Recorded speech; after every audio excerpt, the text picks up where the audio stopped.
Uyena lo ngakudwebela isithombe senhliziyo ekhubazekile ngamagama uyibona uyena.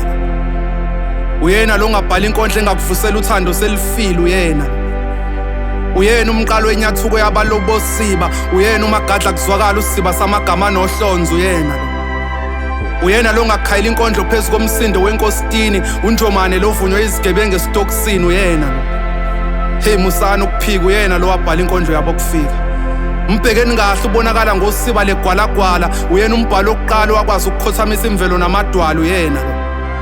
Phoni nanihlulwa yini ukuba namehlo kubona umuntu ofumbathisiwe ngoba uyena lo ngelinye ilanga yofela ukuba uyena. Hey mina ngiyambona untombisi imqomela amagama amnandi. Buzani imvelo naye imuzwe egazini umbhalo uhamba nabaphansi.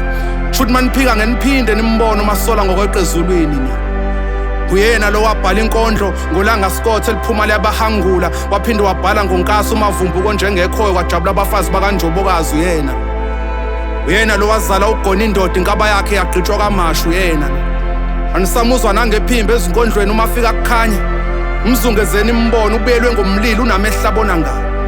Nanike-phi nina uThixo ephethe igejo limini lakhe etshala amagama aphilisayo uyena lo kuthi iBhayibheli nje lakhiwe ngomfanekiso womuntu. Uyena lo hlangatshezwa impumelelo engasanakile. Abanye bathi unhlanhla unjomani uma phambana nemali ihamba icinga yena. Uyena lo wabhala inkondlo izulu lidume yaphuca izulu umbani kwasinda imfuyo ngaphansi kwesihlahla. Kuthiwa izinkanyezi ziqale zifihla izono zazo mayizobhala ngesibhakabhaka. Ngelinye ilanga inhlupheko iyothi yamgunya imphalaze engasagwinyeki uyena.